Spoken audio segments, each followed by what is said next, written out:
Alright, stick with me to see how this guy tried to survive a manga by becoming an absolute gym beast. Figured with a physique like that, absolutely nobody would dare to mess with him. He never imagined the original main heroines would start falling for him one after another. Thanks to him, the original romance plot completely derailed. Soon after, he opened his eyes in utter confusion. All he saw were blurry faces around him. Last thing he remembered was a fire before blacking out. When he woke up, he was already in a hospital. His eyes went wide, realizing the face reflected in the table vase was not his own. In the end, he reached one single conclusion. He had transmigrated into someone else's body. The original owner of this body was named Kim Yu-song, just a regular kid from a pretty average family. But last weekend he got into a car accident. The original owner likely died, and his own soul took control of this body. And so, this was not too bad for him, since he had finally escaped from that awful laboratory. His only goal was figuring out how to survive here. Soon he arrived at the original owner's bedroom.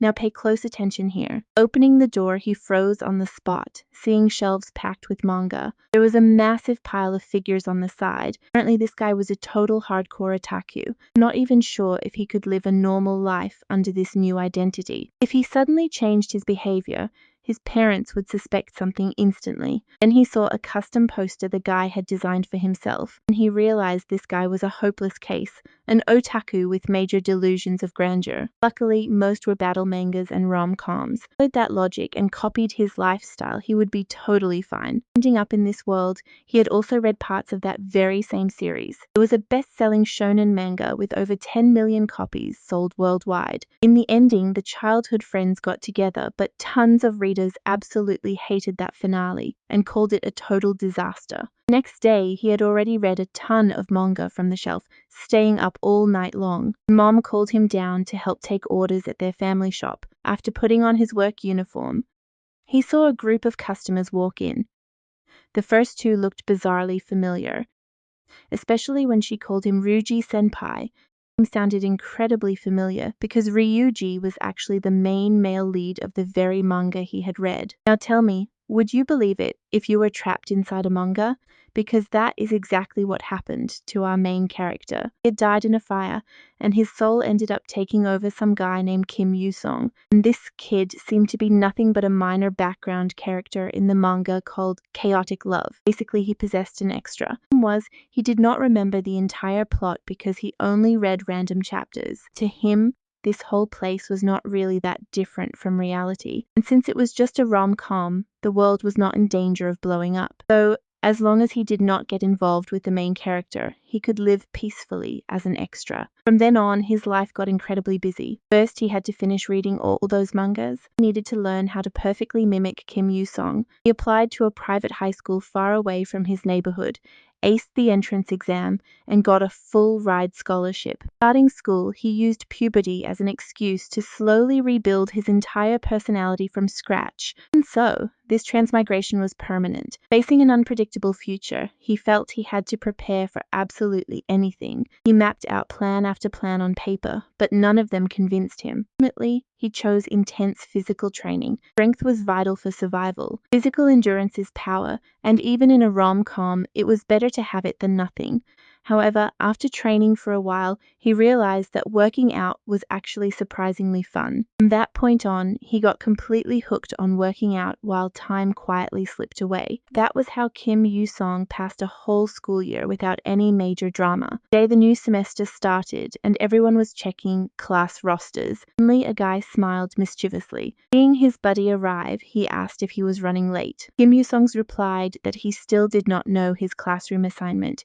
By this point, his appearance had changed drastically. He was already a second-year high school student. That year flew by in the blink of an eye. Over the past months, his training routine was so brutal that he now looked unrecognizable. And trust me, he went through this entire sex transformation purely for self-defense. With me here because in a crazy manga world, dealing with aliens, ghosts, or gangsters is just a Tuesday. All his training was for survival. No, he was not just obsessed with building massive muscles. He had made serious progress over the past year. He ended up in Class 2B when suddenly a girl burst in, full of energy. Her name was Yuguchi Mai, the literal heroine of the original manga, and sitting right next to Kim Yuang was Sakamoto Ryuji, the main character. Total disaster was starting. Of all people, he got matched with them. Literally chose a distant school just to avoid the main plot. Getting involved would ruin his peaceful school life. Just then, he heard Ryuji complaining that his morning had been an absolute nightmare. First he lost his wallet, and then he crashed into a super weird girl on the street. That completely froze Kim Young. Was she going to show up too? Right as he thought it, the classroom door slammed wide open. The teacher ordered everyone to quiet down immediately and get back to their seats, then announced a highly important message. But Ryuji could not have cared less about it. He was still crying over his wallet. The teacher announced a new transfer student was joining today. That is when a gorgeous blonde walked in, showing off her cute fang and greeting everyone with a massive smile. Everyone was totally dazzled, thinking she looked like a foreigner. The teacher then kindly asked her to introduce herself to the class, introduced herself as Kishimoto Ra, and said she just moved. Honestly, Kim Yong completely saw this one coming. Since he was in the same class as the main character, it was obvious the heroines would show up eventually. Kishimoto Ra, even though he forgot most of the original plot, he remembered clearly that she always dominated the popularity polls, not ending up with the protagonist. Her popularity never dropped from number 1. Right after that, the teacher told the new student to sit in the back. To make matters worse, he asked Ryuji to help her adjust. That was when Ryuji realized she was the girl from this morning. Ra recognized him too, warning him they still had unfinished business from earlier that morning. The teacher calmly stepped in, saying that since they already knew each other, things would be way easier between them. Kishimoto Ra sat down, looking extremely annoyed with everything. Once seated, she glared at him. First, she wanted nothing to do with him, but since she found his dropped wallet this morning, she reluctantly handed it back. I know you would do the same. Kim Yong was petrified, desperate to escape. Unfortunately, he still had 2 long years of absolute suffering left in this school. In the blink of an eye, classes ended and a classmate came over to borrow some manga. Even in high school, he had never stopped reading them. And of course, it was all for his future. By the laws of these worlds, even if he did not remember the full story, they all followed the exact same tropes. That is why he had to read weekly magazines and stay updated on romantic comedy cliches. Suddenly, Ryuji grabbed Ra by the hand, telling her he urgently needed to speak with her in private. Can we talk for a second? He wanted to clear up this morning, and she agreed without hesitation. Fine, I will talk to you alone. Meanwhile, their classmates were completely confused by what was happening. Serious happened between those two. Kim Yuang made an excuse to use the restroom just to spy on them. In the door, his massive build and terrifying aura instantly freaked out half the classroom. Everyone shook with fear. Was he actually a normal student? Why did he radiate such an incredibly creepy pressure? He looked like a literal mafia heir. Seemed like he would end up completely isolated from everyone. All that just for having too much muscle. Anyway, right now, the key was keeping a close eye on those 2 main characters. To confirm his theories, he needed to witness the scene directly and gather some first-hand evidence. In a school like this, the only suitable spot for a private talk had been that specific place. He had to hear what they were discussing. He could not let the story drift away from his expectations. Sure enough, they met up in the backyard. Kim Yuang quietly hid in the bushes to watch their every move. Turns out the only reason Ryuji wanted to speak with Ra in private was just to apologize to her. Kim Yuang could not believe Ryuji was pulling such a ridiculous pose, but incredibly, it made Ra burst out laughing. You are so innocent, I forgive you. And that is where we leave it, guys. Come with me to check out this hilarious chaos, because this morning's run-in between the popular Ra and our main character was just an accident. Honestly, it was the textbook start to a classic romantic comedy. But as Kim Yu-sung was spying on them, another girl caught him and asked why he was hiding so suspiciously. Don't tell me you were trying to do something shameful. The girl speaking was Sonji Kumiko. Came from a prestigious Kyoto family, ran the student council, and was the ultimate rich villainous archetype. Honestly, characters like her usually ended up as minor background extras or comedic rivals. The side heroine is still a heroine, destined to get tangled up with the main lead. Kim quickly made up an excuse, saying he thought that tree branch would look nice in the council office. Kumiko stared at him in sheer confusion, asking if he seriously wanted to put that in her office. Since my secretary picked it out, I guess I can display it, even if it is reluctantly. Kim spun a random excuse on the spot, but incredibly, she seemed to believe him completely. Now pay attention here. Why was she even there? Turns out Kumiko wanted a student council lunch to build teamwork, and she decided to give Kim a very special opportunity to join them. Him to hurry to the cafeteria before seats filled up. But Kim warned her she probably wouldn't find anything suitable for her taste. Kumiko just laughed, claiming he did not understand her at all. You really think I ignore common food and culture? Kumiko vaguely recalled the spicy pork rice bowl she once had at Kim's family restaurant. It tasted fine and she could tolerate it. Still, Kim felt like she was subtly insulting his family's diner. For a student council president used to eating expensive steaks in her office, this was impressive. Even so, he reminded her that the school cafeteria did not serve that pork bowl. It only had a dish called gyudon, which was kind of similar. Puzzled her because no matter how it sounded, it felt like cheap fast food. Now the president was completely lost. Was she really expected to eat cheap junk food? Right then, someone else showed up. It was another council member and a loyal subordinate of Kumiko. The second he arrived, he pointed straight at Kim and began lecturing him. You brat, you have absolutely zero sense of responsibility. You never even show up at the student council office.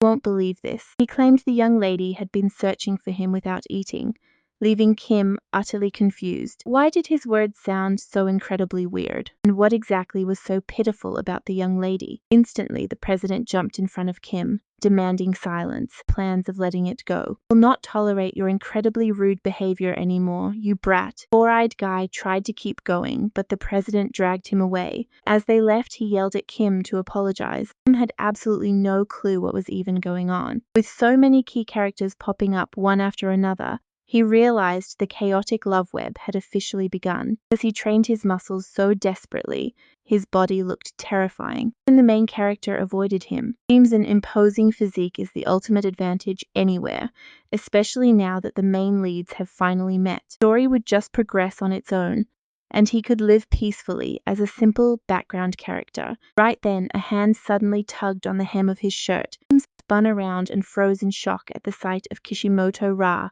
the new transfer student. He had no idea why she was there, but she just wanted directions. Still, Kim wondered how she even knew his name. Ra explained that his name was written on his bag. "I did not think you were this clueless, Kim. It is pretty cute." Kim never expected to find himself in this situation. Right then, Ra gave him a playful smile, saying she knew deep down that he was actually a good person.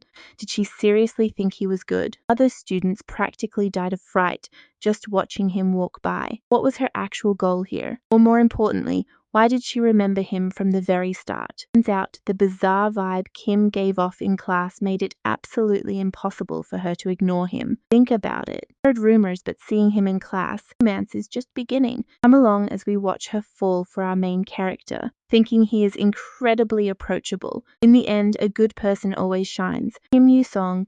This was terrible because he was already tangled up with one of the main heroines. Seeing the sweet way she treated him despite all those dark, scary rumors, he understood why she was the most popular girl. Maybe she was just naturally nice, but he was seriously planning to scare her away using his intimidating look. Annoyed Ra a little bit. It is obvious you are someone amazing, so why are you ignoring me? Maybe others judge you wrong, but they will soon see your true self and realize those terrifying rumors are just simple school gossip. Even if you look scary, you are actually super sweet. So, until everyone else realizes that, I will be your best friend. It was crystal clear that sheer force would not scare her off. Ra's attitude, it did not matter if Kim Yoo-song looked like a normal student or a dangerous mobster. Since they shared a classroom, he had to go with the flow, though Kim Yoo-song insisted on playing a background character.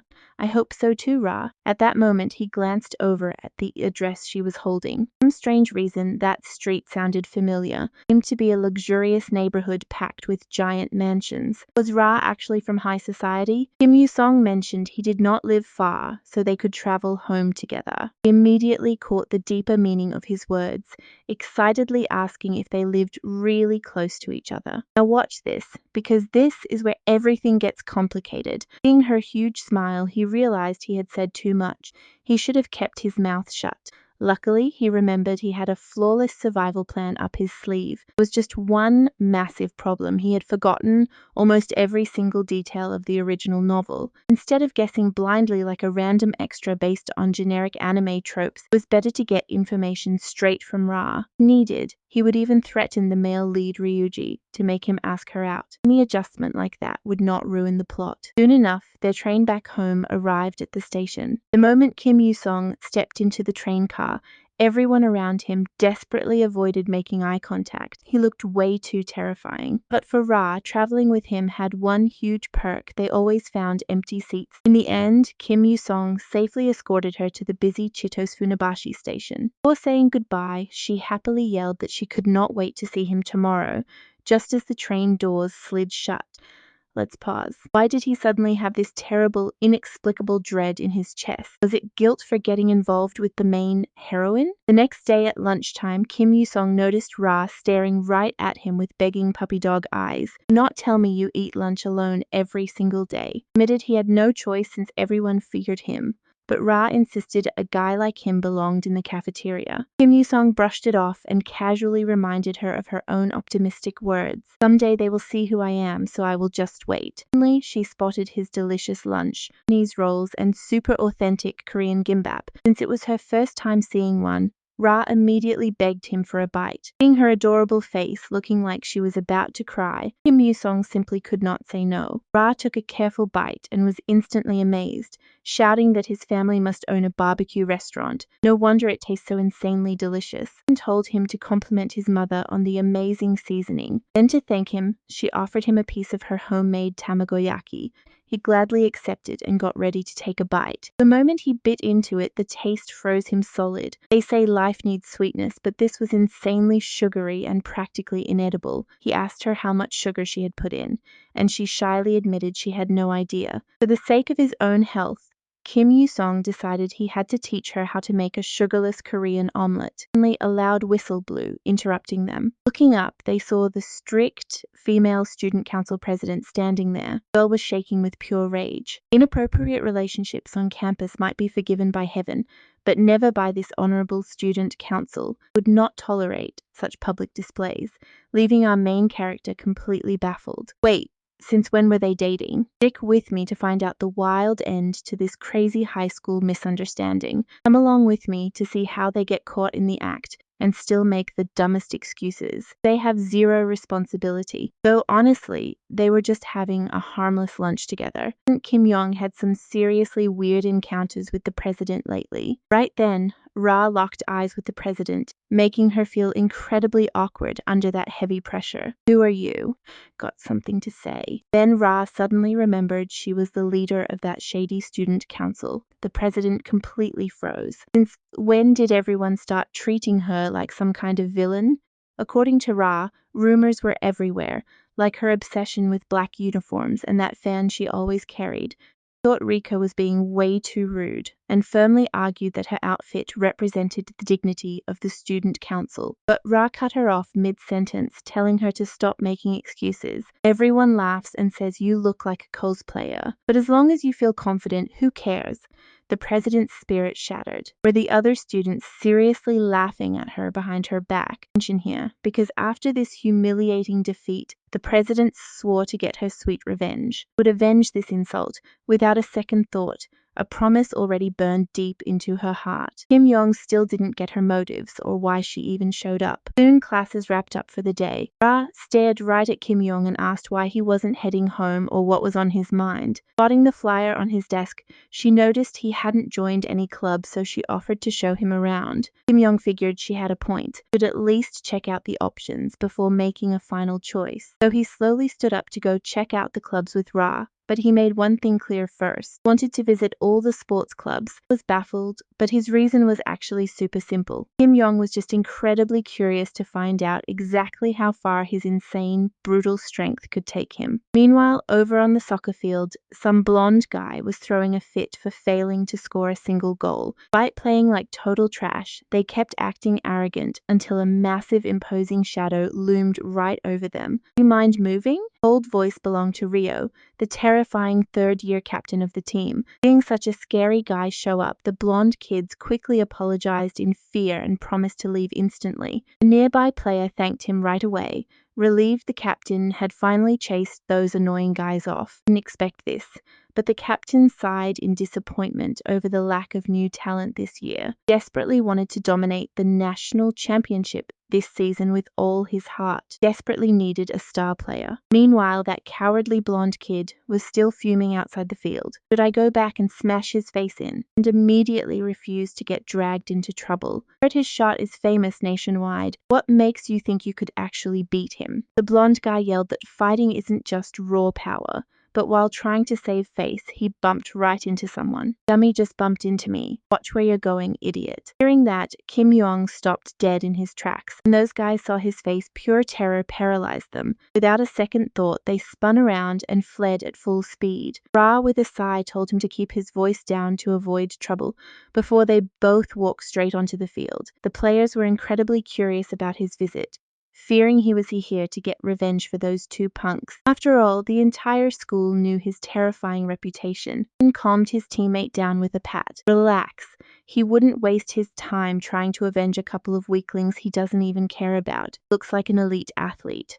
Next, the captain stepped up to face Kim Yong. Kim Yong, I've heard great things about you. I'm Rohei, the soccer captain. What brings you over here? Kim explained he wanted to try out. His presence completely startled Rio, making him feel tiny despite their small height difference. And with those rock-hard muscles, he looked like he could easily crush anything in his path. Joined the team. Winning the national title would stop being just some distant dream. Wasting no time, Rio set him up right in front of the goal and told him to kick the ball with everything he had. And that's where we leave it today, with Kim Yong winding up an insane, devastating kick. What do you think happens next? Alright, stick with me, because this guy's aura is absolutely terrifying. The ball toward the goal with all his might, tearing through the air with a thundering roar as the soccer team watched in absolute horror. The soccer ball in front of Kim Yong was completely shredded.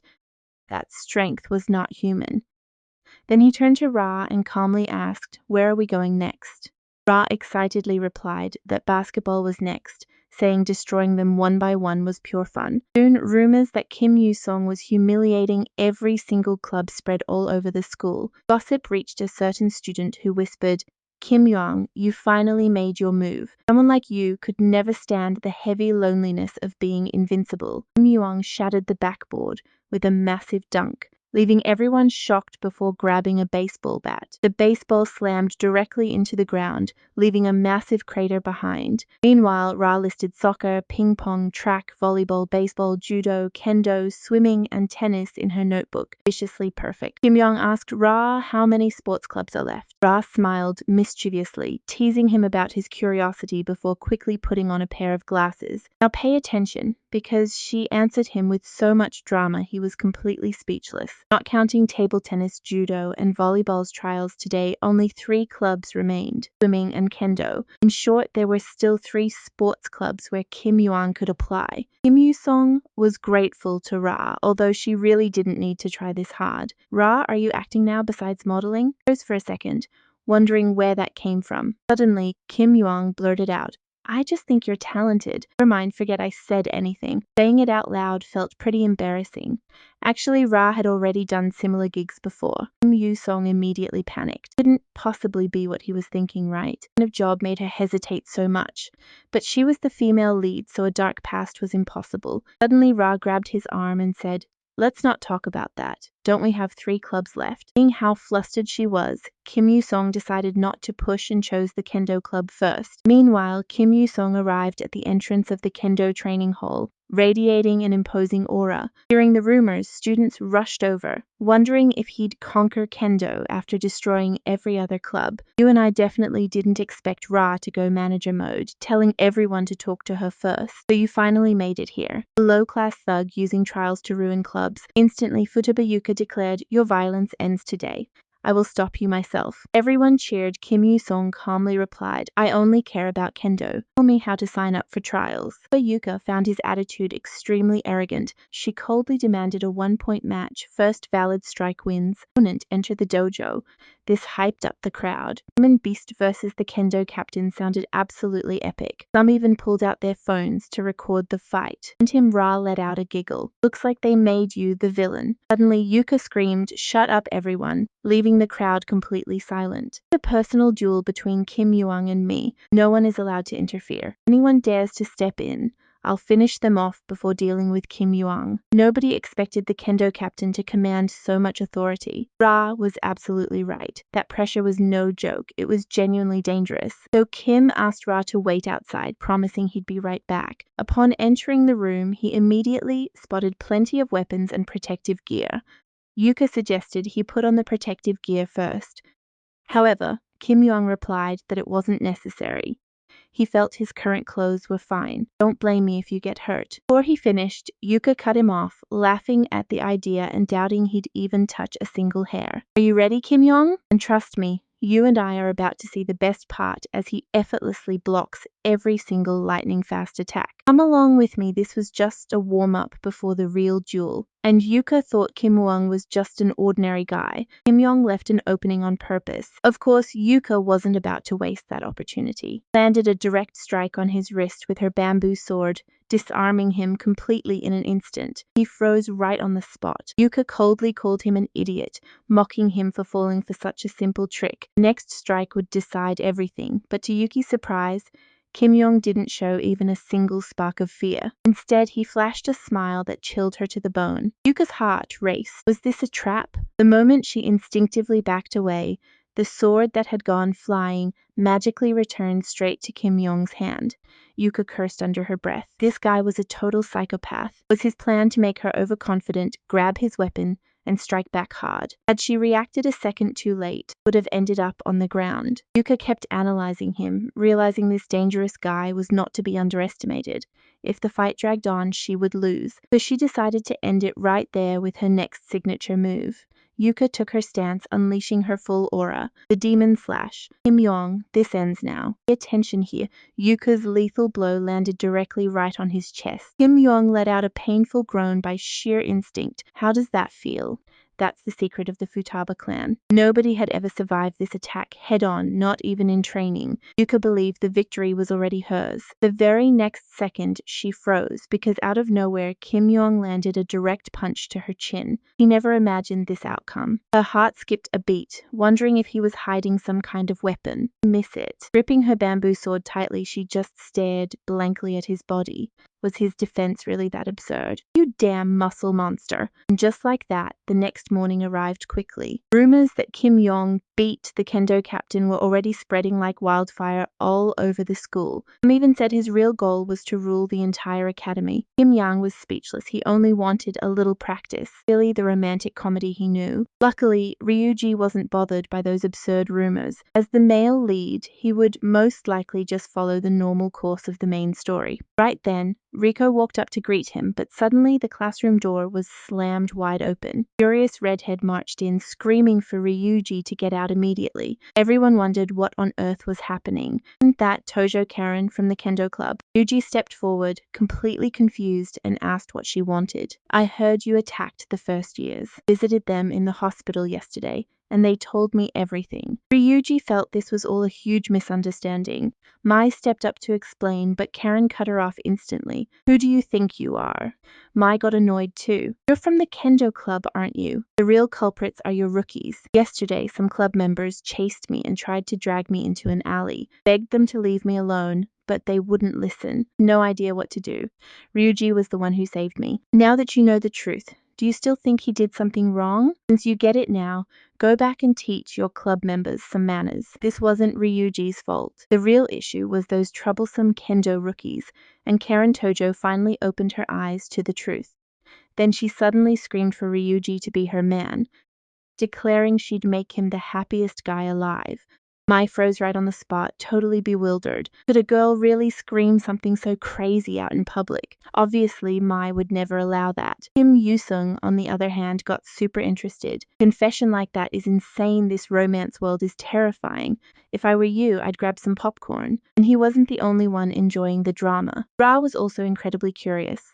Was this the legendary love at first sight? That girl is awesome. The classroom erupted into pure chaos and started debating who Ryuji would choose. Some thought the feisty girl was the perfect match.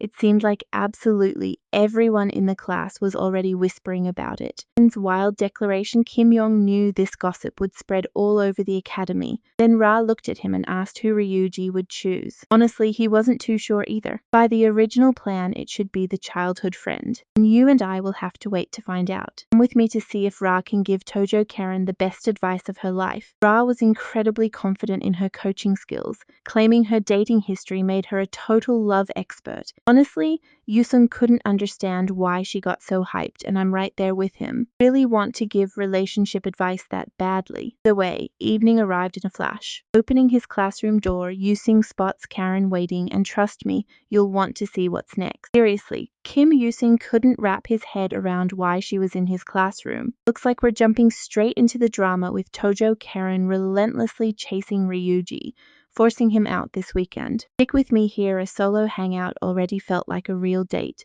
but his friend's next revelation left Kim Yuan completely hooked. Turns out she is the daughter of an underworld boss, and Karen Tojo inherited every bit of her father's terrifyingly dominant personality. Rumor has it her family holds absolute control over a massive organization across the entire KTO region. Kim Yong off guard for a second, but honestly, he didn't care. You and I are about to see if Tojo Karen's dangerous family past leads to absolute chaos. But suddenly, Kim Yu-sung remembered a crucial detail. He was actually trapped inside a romantic comedy manga. So a crazy situation like this really was not that unusual after all. Suddenly, Tojo Karen yelled out, demanding Ryuji go out with her this weekend so she could apologize properly. So are you going out with me? Instantly, Mai stepped in, telling her to stop suffocating Ryuji with that intense attitude, and snapped, telling her to mind her own business. I watched closely as the classroom dies of envy. Honestly, who wouldn't dream of two girls fighting over them? And right after this, things got even better. During regular classes, she kept chasing him down, and then another girl crashed his gym class, because we are dealing with a wild obsession. Tojo Karen actually chased Ryuji straight into the bathroom to confess again, leaving him totally overwhelmed.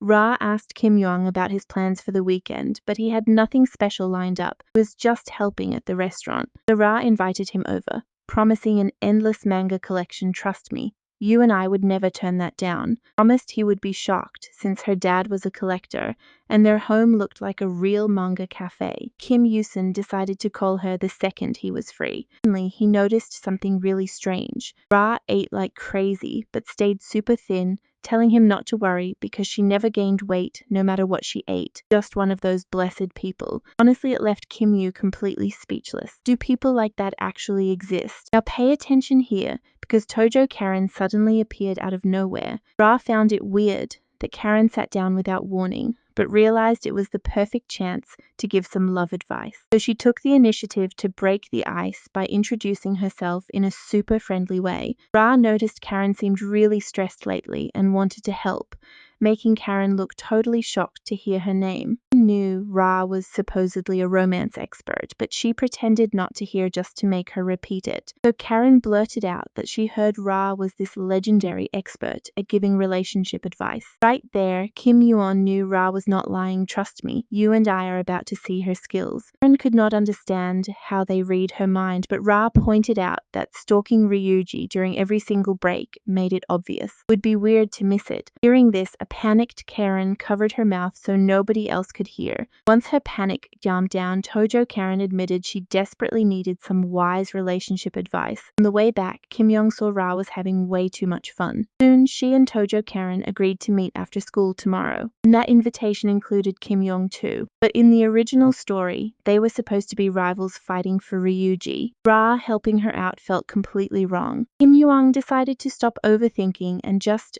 focus on training. But when he walked in, the place was packed. Stay with me to find out what happens. Seriously, let's find out together why everyone is so crazy hyped today. Suddenly, Kim Young heard a voice calling from behind. Turning around, he realized it was none other than Yukiya. But this time, her expression was totally different. Seeing her, he instantly understood why the entire gym was losing their minds. Yuka had no clue how to start. Then, Kim Yushin realized she only ended up here because she just moved. And just when he's completely lost, stick with me here, a mystery voice speaks up from behind. Nagayama Yujiro declared it was absolutely perfect, suggesting Kim Yu-song show Yuka around. After all, already knew each other, making things way easier than having an old man like him explain everything. Even though the old man swore Yuka only came all this way because she liked Kim Young, Kim Yu-song felt the old guy was dead wrong. Still, it was time to start his demonstration. The master told Kim Young to warm up with 220 kilograms, leaving Yuka frozen stiff. Was he seriously starting with that kind of weight? The old man told her not to worry. The pro athlete 20 years ago, but never saw a beast like Kim Young. The boy gripped the bar tightly. He bent his knees under the owner's shocked gaze and began squatting. The sight left Yuka completely speechless. Old man called 220 kilos too light and raised it to 270. Too easy for Kim Yu. The old man even winked at Yuka. Told you, he's a monster. Got nothing to worry about. Yuka had to admit it. Definitely not the kind of body a middle school sophomore should have. Now watch closely, because we are looking at that legendary physique Yuka only knew from rumors the extreme Yang body. She was absolutely certain. That body represents the ultimate male form, born with the raw power of 100 men. According to historical legends, almost all the great heroes of ancient times possessed this very physique. She was positive because she'd actually fought Kim Young. Level of power isn't built from just training hard. Yuka felt she had to report this to that person right away. The next day, things completely changed. Kim Yu-song and the others arrived at the massive Tojo residence, where everyone greeted Karen with deep respect. Welcome home, young lady. Her family was straight up mafia. Why didn't Ra look surprised at all? Normal here. As someone who just transmigrated into this crazy world, Kimun would never get used to this. However, Kim Yuang's heavy aura instantly intimidated the thugs. One of them stepped right in his path.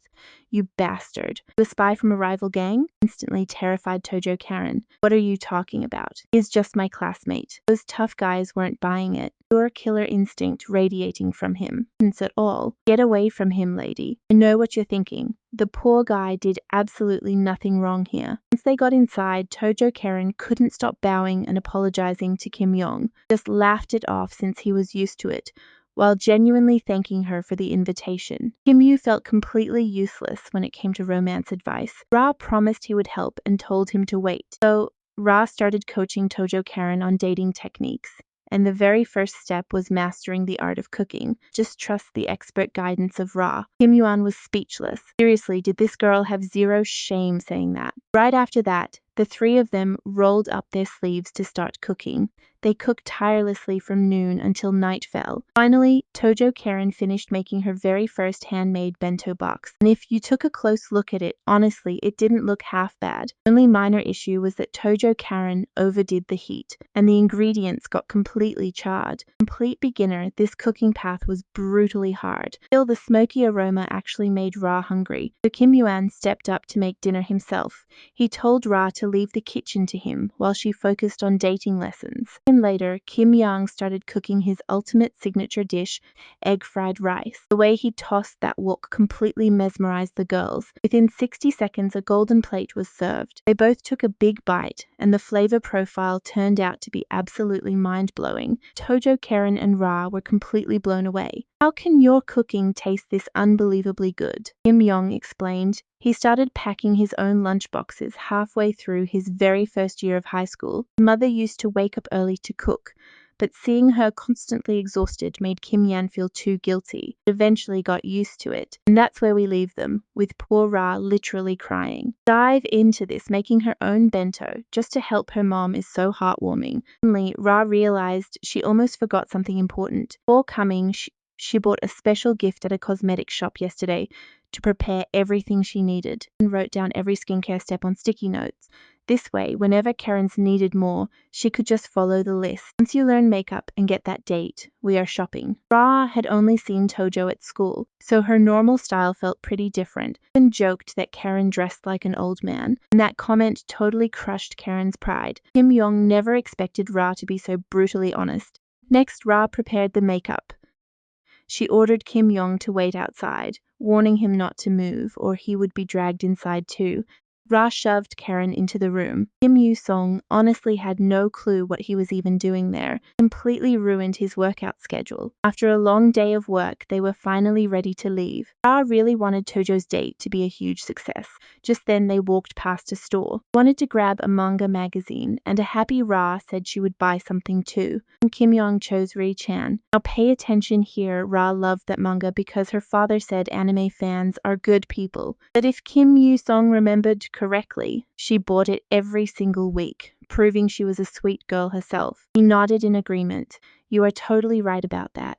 You really are a complete angel. Spend all day giving your best for Tojo. Personally, anyone who sacrifices themselves like that for others is amazing. Those sweet words made Ra blush intensely. What a dummy! Why do you have to be so blunt? Then she paid quickly and ran off in embarrassment, though he did not see it in a romantic way at all. Literally just assumed she had to sprint to the bathroom and could not hold it in anymore. The next day arrived in a flash. Everyone went dead silent seeing Tojo Karen, wore cute braids and even a skirt. Without looking closely, nobody would have recognized her, because her makeover was incredibly radical. Suddenly, Tojo pulled an envelope from her bag. It was a challenge letter. Ryuji, you are going out with me this weekend, and recognized the beautiful girl standing there. So, right after classes ended, Ra dragged Karen straight to a women's boutique. Kim Yu-sung felt like an absolute weirdo, completely out of his depth. Tojo asked them for advice choosing the perfect date outfit. Been just as confused as our main character? Because before he could protest, Ra dragged them both inside. A single time Ra spotted a cute dress, she forced Tojo to try it on immediately. Kim Yong watched in total shock. She kept grabbing outfit after outfit. Seeing Tojo could not carry anymore, Ra shoved her straight into the fitting room. And later, her voice echoed from inside. This cute style really does not suit me. But Ra just let out a highly mischievous laugh, and she burst inside like a whirlwind, yelling at her not to move. Right after, extremely bizarre, chaotic noises came from the booth. The kind of noises that are better left unexplained. When Tojo Karen finally stepped out, she had a completely different style. Ra proudly admired her gorgeous masterpiece, even though Tojo kept complaining that the skirt was way too short. Once she got Kim Yuang's approval, she blushed and immediately stopped complaining. Kim Yang never expected such a radical change. Without a doubt, clothes completely transform a person. That saying never lies. Meanwhile, at the Tojo family's mansion, several men trembled before the imposing boss, who sat in silence right in front of them. He was Tonoto, sixth-generation leader of the clan, known for his brutality. It looked like Karen actually had a suitor. The men around him could not believe it. Who had managed to win the lady's heart. Will not hand my daughter to just anyone. Ento, what did you say that boy's name was? Boss, his name is Sakamoto Ryuji. He attends the same school as the young lady. Yesterday she asked us to visit the beauty salon, and I drove her there myself. Today her credit card recorded a purchase at a high-end clothing store inside a shopping mall, and that's where we leave it. It is obvious the young lady is planning a date with him. Oh boy, Tojo Naoto frowned in absolute rage and instantly grabbed his sword to deal with that insolent punk. Right away, everyone around him rushed forward to hold back their furious boss. After calming down a bit, Tojo Naoto spoke up. If you guys are free this weekend, join me. Their mission is to secretly watch her date and make sure that Brat doesn't try anything funny. Yes, President. Everyone in that room was high-ranking Toikai, into the craziest date ever. Meanwhile, Kim Yuang and the others stared at their burgers and sodas with absolutely zero appetite. Ra was so exhausted she could barely chew, but Tojo thanked her for the great day and she smiled it off. That's what friends are for. And today was super fun thanks to you. Seeing Kim Yuang only eating a single burger, Tojo curiously asked if that was enough for his huge build. As much as you want. You helped so much that buying this is literally nothing. He insisted it wasn't necessary since he had already stuffed himself at lunch.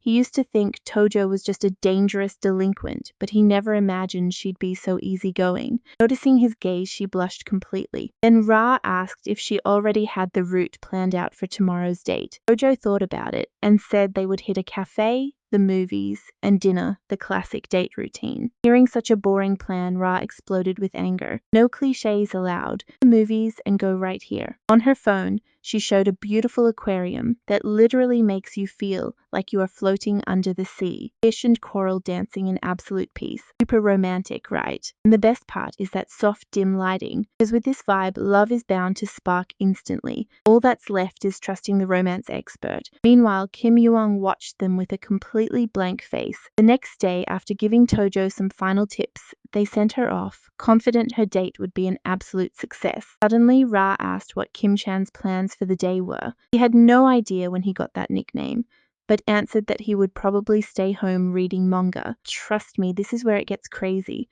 because she decides they must tail Tojo to guarantee her victory. Seeing the fire of gossip burning bright in her eyes, he decided not to argue and accepted his fate. And just like that, this hilariously nosy spying duo was officially born. Meanwhile, out on the street, people scrambled away in fear as a terrifying crowd suddenly showed up. It was Tojo's very own father, leading his army of men straight to the date location. On the other hand, Tojo and Ryuji finally met. He apologized, feeling terrible for making her wait so long. Tojo shyly tucked her hair behind her ear, comforting him by saying she had just arrived too. It was at that exact moment Ryuji noticed how incredibly gorgeous she looked today. Mesmerized, he blurted out that she looked beautiful, causing a deep, intense blush to cover Tojo's cheeks. He suggested grabbing some tea first to coordinate the itinerary for their big day, but when he tried to carry her bag, they got locked in a hilarious battle of endless politeness. And this is where we join the stealthy espionage of our two favorite infiltrators. Seeing them move, Ra tailed them instantly, leaving a totally confused Kim Yuang running at full speed behind her. Meanwhile, Tojo's father watched furiously from the shadows, grinding his teeth in pure jealousy. Precious daughter had invited him, and that cheeky brat dared to keep her waiting for 5 long minutes. His men rushed to restrain him before he did something crazy, warning him that bystanders were looking at them weirdly. Totally baffled. Why would they be suspicious? Our disguise is flawless. Boss, there are too many of us. Let's split into pairs to follow them discreetly. Naoto thought that was an excellent idea and immediately started barking orders. Once inside the cafe, Ra ordered a massive dessert and started taking pictures, completely forgetting her mission. Suddenly, Kim Yuang noticed that someone sitting near them was acting extremely suspicious. Even Ra eventually realized that several of the customers looked totally out of place. Kim had a strong bad feeling that they all belonged to the mafia, especially a certain redhead oozing danger. There are dolphins in the aquarium. Let's go see them first. Sounds great. Let's do that. Today was going to be an incredible day, and Tojo's smile wouldn't fade for anything. In the end, you and I know damn well this chaotic date is going to end horribly. Every single time a sweet moment happened, dozens of murderous glares pierced them mercilessly until they finally had to board an incredibly packed train. Find out how Karen ends up in Ryuji's arms. Kim Young also shields Ra from the crowd, making her blush instantly. All over the train, people are screaming to stop pushing, but it does absolutely nothing. They had to take the subway to the aquarium, but nobody expected it to be this crowded. Ra felt she was way too close to Kim Chan. Seeing her blush so much, Kim Young thinks she is uncomfortable from all the jostling. Comfort her, saying they are almost there, so hang on. Once they reach the station, the crowd rushes out at once. Kim Young reacts instantly and grabs hold of Ra's hand. Hold on tight or we'll lose them this way. After making it out of the station safely, the two finally breathe a sigh of relief. Right then, Ra looks down at their still joined hands. You can let go now, sorry. Kim Young quickly lets go of her hand, lowers her head and shyly mutters to please be gentler next time. She spoke so quietly that he thought he misheard. Just say next time, but pay attention here, because Ryuji and Tojo Karen already crossed, and the light just turned red. Ra immediately screams, asking what they should do now. Young suggests heading straight to the aquarium since that is their final destination. Right at that moment, they hear voices behind them. It was the same group from the restaurant earlier. Have driven, they complain. How was I supposed to know it would be this crowded on a weekend morning? Kim Yus glances over and confirms they are the same suspicious guys from the Tojo estate. We'll have to be extremely careful. If they recognize him, everything gets complicated. Tojo Naoto has already noticed something highly unusual about his presence. Stop fighting and look at that guy. Why is he so suspicious? Hearing their boss, everyone turns to watch Kim Yuang cross the street. President, that looks like Kim Yuang, the young lady's friend, and the girl next to him must be Miss Ra. They visited the mansion just a few days ago. Only then does Tojo Naoto finally manage to remember him. So it is him. In his huge size, I thought he was an assassin from a rival family. In that case, let's follow them. Apparently they are also worried about Karen, so they decided to tail her in secret. After a while, Ryuji and Tojo Karen arrive at the aquarium, completely unaware that several eyes are watching them from the shadows. That Ryuji. Of him, we got kicked out of the kendo club, and he still has the nerve to go on a date. The more they thought about it, the more their fury grew, until rage completely clouded their minds. Meanwhile, Kim Yong and Ra tail them into the aquarium. This is where things get really fun. Seeing that Ryuji and Karen are getting along beautifully, Kim Yong and Ra finally feel a huge sense of relief. Later, they head to an open park, spread out a blanket, and get ready to enjoy their lunch. For today, Kim Yong prepared gimbap and inari sushi, Ra's favorites. She practically drools at the sight of such delicious food. She had completely forgotten that her actual mission was to spy on how Tojo Karen's date was going. Not too far away, Tojo Karen nervously opens up the lunchbox she prepared. It was super tense because this was her first time cooking for her crush, and she wanted everything to be absolutely perfect. She had been bothering Kim Yu-song quite a bit lately, practicing non-stop for 3 whole days. Karen closes her eyes and lifts the lid. Inside are several dishes that look mouth-watering just from their vibrant colors. Ryuji is instantly hungry, so he grabs a rice ball and pops it straight into his mouth. He watches closely as Ryuji slowly savors that single rice ball and is dying of nerves, terrified he might spit it out. But to her relief, Ryuji loves it and says it is delicious. Approval brings a bright smile back to her face. She quickly picks up another piece and holds it directly to his mouth. Seeing her expectant gaze, Ryuji simply cannot refuse, stares intently, waiting for his reaction, and when he gives a thumbs up, she finally breathes easy. Meanwhile, Kim Yong and Ra eat just a few meters away while watching their every move. By now, that sickeningly sweet scent of love has already spread through the entire place. Karen's mouth is full with the food Ryuji fed her. But Kim Yusung still feels like something is off. In the original ending, this shouldn't be so easy. Beside him, Ra sighs, wondering when she'll ever get a date like this. Confession completely distracts Kim Yu-song from his suspicions. Seemed to be an absolute expert on romance. Ra laughs shyly, admitting she learned it all from manga. You and I know she's no expert, right? Get ready, because you and I are about to see Kim Yong left completely speechless by these antics. They're almost done. Let's pack up and follow them. Ra quickly argued in a rushed voice. He insisted she had already helped others with their love lives. Kim Yong just nodded, completely unconvinced. Seeing Ra so nervous and annoyed amused Kim Yong. Leaving the aquarium, they both hid behind a tree to spy on them. They just watched as Ryuji and Tojo Karen seemed completely hesitant to say goodbye to each other. Both know a confession is bound to happen any second. Suddenly, Kim Yong's gaze turns sharp. 2 guys suddenly blocked Ryuji and Tojo Karen's path out of nowhere. In an instant, they knocked the food right out of his hand. Finally caught you, you two-faced cheater. Last time you were with the girl we chased, and now you are flirting with someone brand new. A terrified Ra suggested calling the cops immediately. Kim Yong told her it was pointless.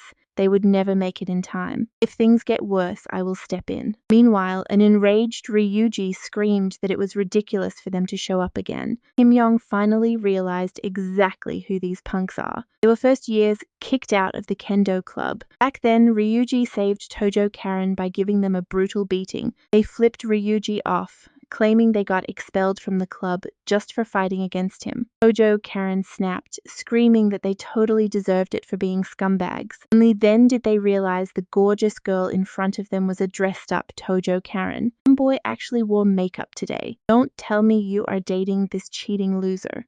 The two of you do not match at all. Because after being mocked about their past, both Ryuji and Karen grit their teeth in pure rage. Shut up, but they just sneered. Think we came alone today? This is the guy who messed with my brother, right? Trust me, when Kitayama's legendary boss is on the hunt, there is absolutely no escape. Alright, you and I are diving into a total disaster. Seeing things go south, Ryuji told Karen to run, but a thug grabbed her instantly. Ryuji roared in pure anger, let her go. This is between us. Do not drag anyone else into this mess. The only answer he got was a brutal, direct punch to the face. Watching from afar, Kim Yus could not hold back any longer as Ryuji collapsed in pain, while the blonde punk just smirked. I'm taking your girlfriend with me, he sneered. Kim Yong appeared behind him with a deadly, icy glare, grabbed the blonde's wrist and twisted it hard, sending a sickening, bone-snapping sound echoing through the air. Now watch this. Kim Yong threw him back like a rag doll, completely defenseless. The main character rarely gets angry, but right now, he was absolutely livid today. Filthy hands should have never touched his friend,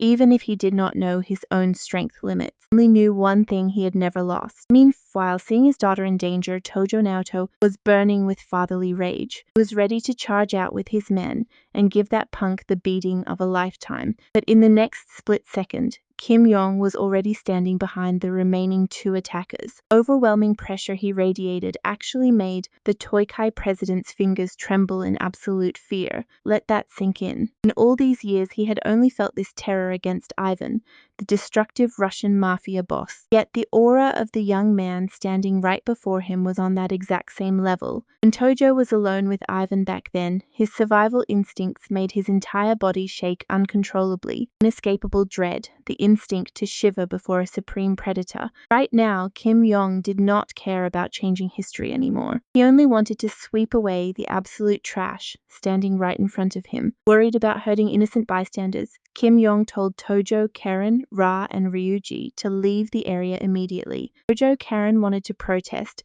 but Kim Yong cut her off, promising he would never lose to trash like this. Right then, the blonde lost his mind. He lunged straight at Kim Yong to throw a massive punch. Kim Yu stood firm without backing down an inch. Those weak punches felt like soft cotton with zero power. Seeing him not even dodge, the blonde laughed. Trust me, you and I know he is doomed. You and I are about to watch everything change in a split second. Kim Yong took those hits without a single scratch, terrifying his opponent.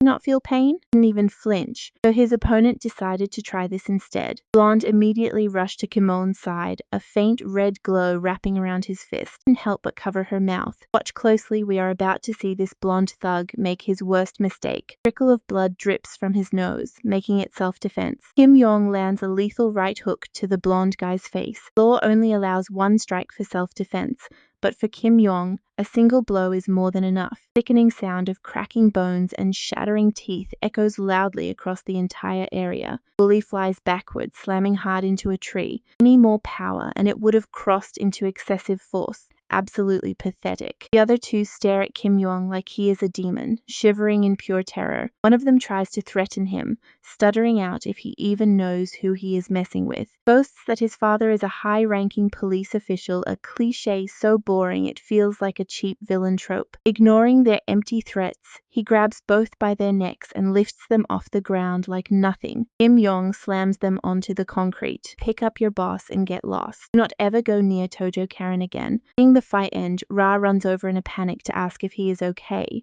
You have blood on your face. Instantly gets angry at his carelessness. Stop joking around. We are going to a pharmacy right now. Kim Yong nods, looking completely confused. It is his first time seeing Ra this angry. They walk away. He notices things are incredibly tense between Tojo Karen and Ryuji. Now pay attention, because we are about to see these two blame each other for everything. Amidst the chaos, Tojo Karen suddenly confesses her feelings. Kim Yong is left completely speechless by the scene. Aren't they supposed to thank him first? Or at least ask how he was doing after that brutal fight? Tojo Karen looks at him desperately, begging him to go out with her.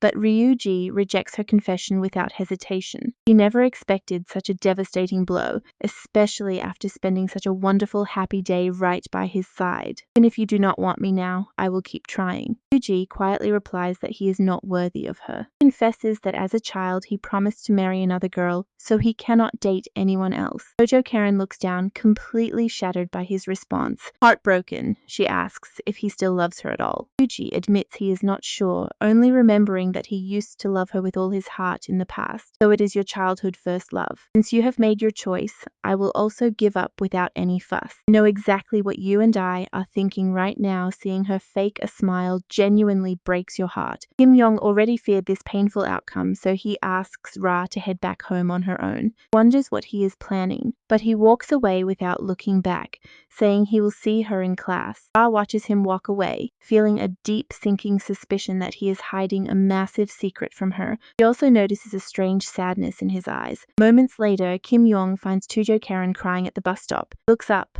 her face completely drenched in tears, and he quickly steps forward to offer her a handkerchief. He lets out a heavy sigh, gently telling her to stay strong, while she can barely speak through her tears. Begs him not to tell a single soul that he saw her cry, and Kim Yong nods, promising to keep her secret. Confesses that she knew all along that he and Ra were quietly following them the entire day. He freezes. How are characters this sharp in a typical rom-com world? To apologize, saying they did not mean to, but she thanks them for looking out for her all day. Feels terrible for causing so much trouble, only to completely ruin everything at the very end. Changing my attitude would give me a chance with Ryuji, but I was wrong, there is no room for me. My chest hurts so much, and I do not know what to do. I truly loved him with all my heart. Those raw words stir something strange inside Kim Yong, who always viewed this world as just a fictional comic book. Only Ra had ever managed to crack his cold defense, making his heart race with her sweet tender smile. Despite everything, he kept building an invisible wall,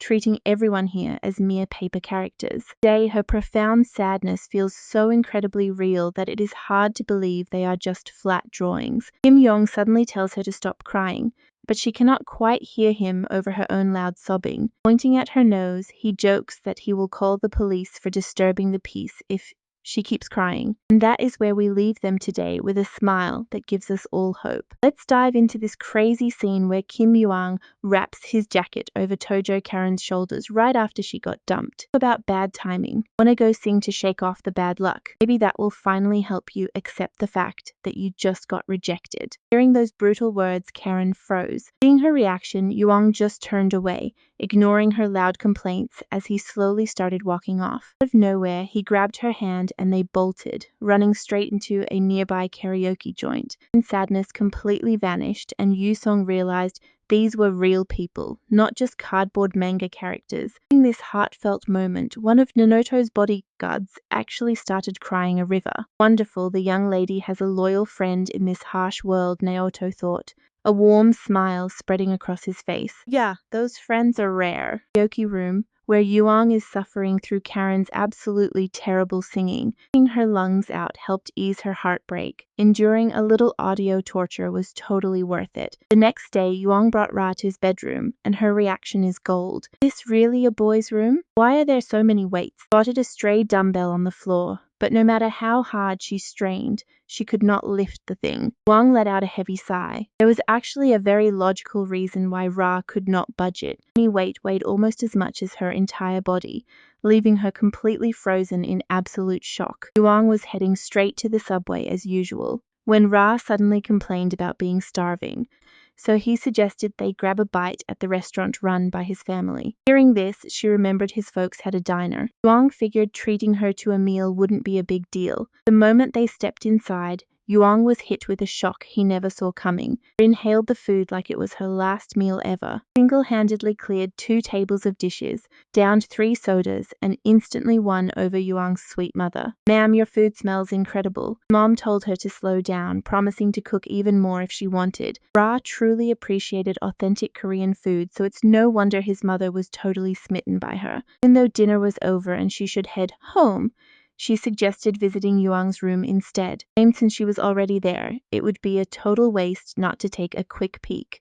Now pay attention, because she actually goes inside. Yuang quickly brings over a cold drink to break the awkward tension, but Ra just smirked at him playfully. Into cheesy rom-coms, huh? What she did not know was that he read them solely to predict plot twists, since they all follow the same formulas. Either way, Ra scanned his shelves and noticed the massive collection of manga volumes he had stored away, samurai and romance classics, and showed off some super rare first edition prints. You and I both know that feeling of rereading a masterpiece from page one. For him, this manga was pure art. The art style was breathtaking, and even though the ending was incredibly subtle, it left a lingering feeling for days. Him speak with such pure excitement, and he kept going, praising the incredible psychological growth of each character. Clever panel layouts and hidden clues throughout make it an absolute work of genius. Ra was thrilled because she had never met someone so obsessed with manga. Her father would absolutely love to meet him. Yuang was completely confused. Why are we suddenly talking about your dad? Turns out,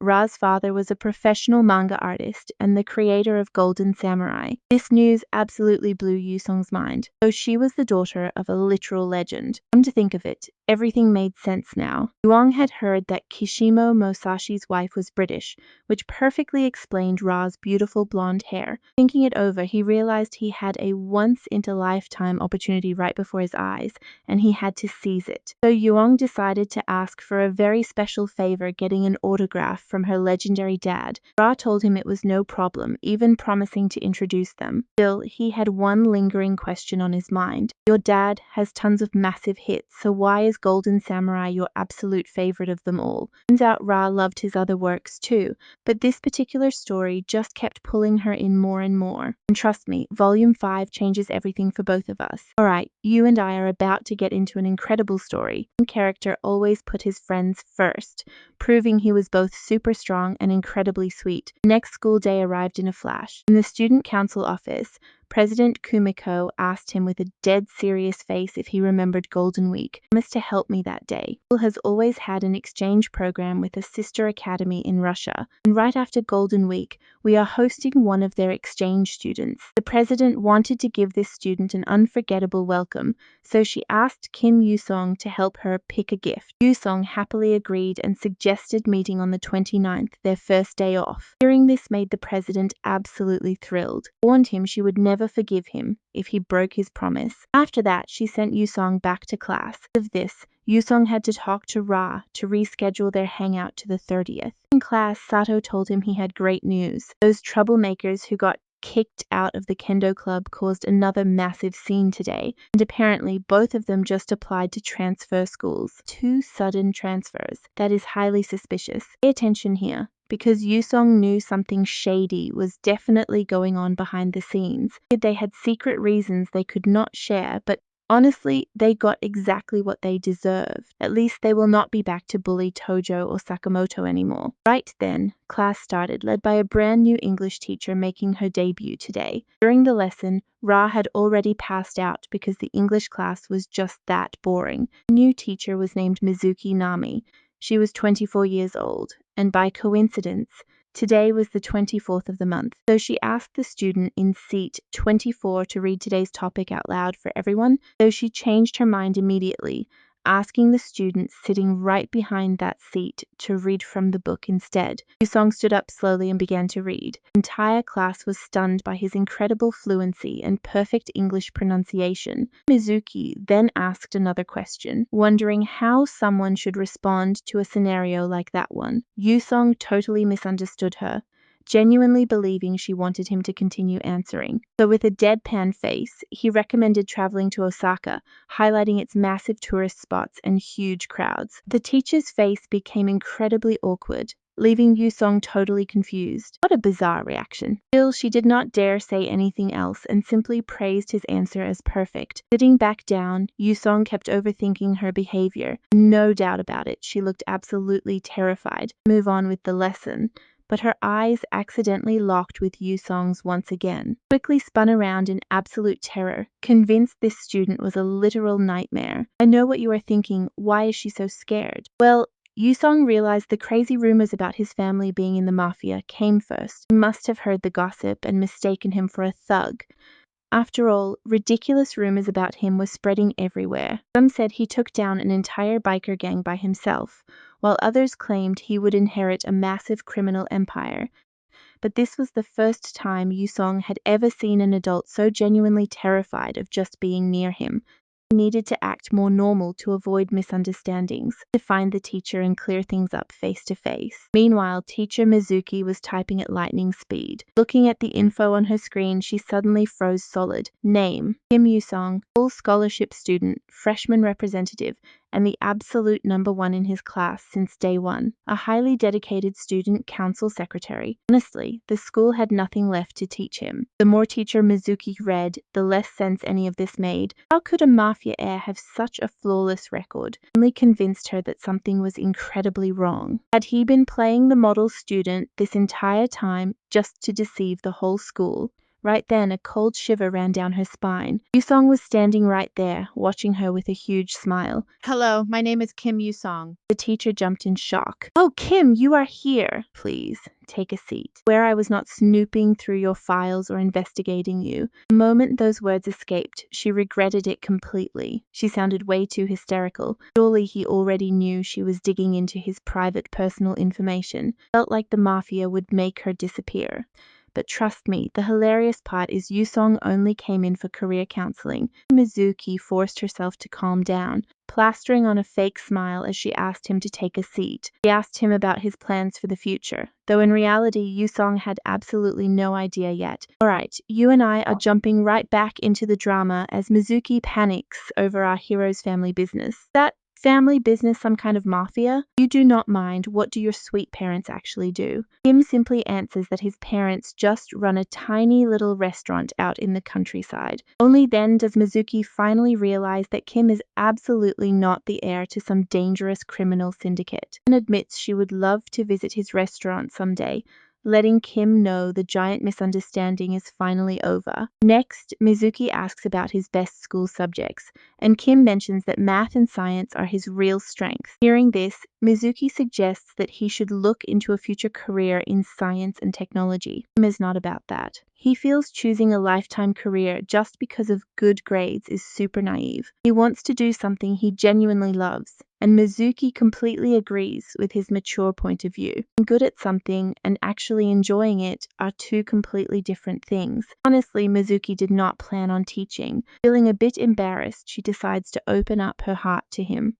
Shocking, right? She actually wanted to voice act. In middle school, she got obsessed with a giant robot manga. During career counseling, she proudly stated she wanted to be a voice actress, but her advisor warned her that it was just a hobby, and hobbies had to wait for real life. Then he told her to find a stable job. Back then, Mizuki truly believed her teacher was right. Once college started, instant regret hit her hard. In the end, her life belonged only to her. Yet, she had let someone else dictate her future, and she wants Kim to think deeply before choosing. He is not just saying this as his teacher, but as someone who still carries the heavy weight of regret. Kim promises to think seriously about her advice, not wanting to lose his chance at doing what he loves like she did. With that, Kim sincerely thanks his teacher for sharing such a genuine and heartfelt lesson. Another teacher asks if he is that rumored tough kid, Kim Yusong. Rumor says he is a punk hanging with gangs who supposedly beat down an entire motorcycle gang single-handedly. But Mizuki does not buy the gossip anymore. Kim is a bright student with top grades and a kind heart, so she firmly tells her colleague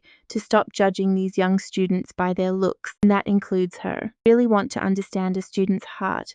Rumors will never get you there. Only honest talks show the truth. Now let's see what happens as Golden Week finally begins. Kim arrives a bit early and notices that the student council president Kumiko is not there yet. Turning around, he bumps right into her, and Kumiko's face looks completely and utterly annoyed. She immediately snaps at him for being late, even though he is not, confronting him with total seriousness. You know what time it is. You are incredibly late. He is absolutely furious about his supposed tardiness. Her logic. Technically, you are on time, but with a girl, You must show up 30 minutes early. Kim logically asks why they did not just schedule the meeting for 11 instead of 11:30. Watch her give up on this clueless guy as she goes completely silent and tells him to just forget it. She immediately orders Kim to head over to a nearby shop and buy her some green tea ice cream. Kim has absolutely no idea why he has to do it, which instantly triggers her anger all over again. Swift hit from the angry president, Kim obediently goes to fetch her the ice cream. It is clear Kumiko loves that green tea treat, though Kim feels like they are just wandering around aimlessly. Where are they buying the gift for the exchange student anyway? Question finally reminds her of their actual mission. She totally forgot about it, making Kim seriously question if she actually has a good memory like she claims.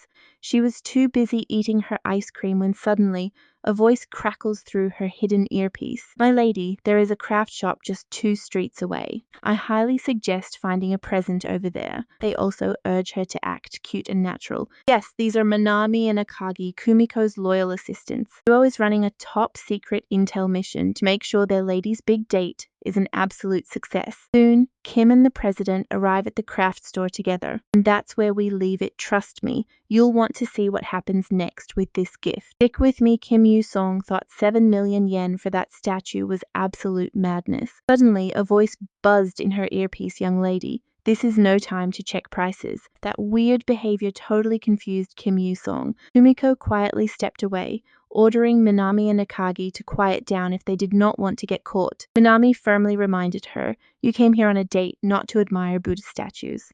Look behind you, quick." Do not see Kim Yu-song completely ignoring you with his phone. The golden rule of dating is keeping your partner from getting bored, young lady. Hearing that, President Kumiko immediately yanked on the guy's clothes. He walked quickly toward the exit. Apparently something incredibly urgent had popped up out of nowhere.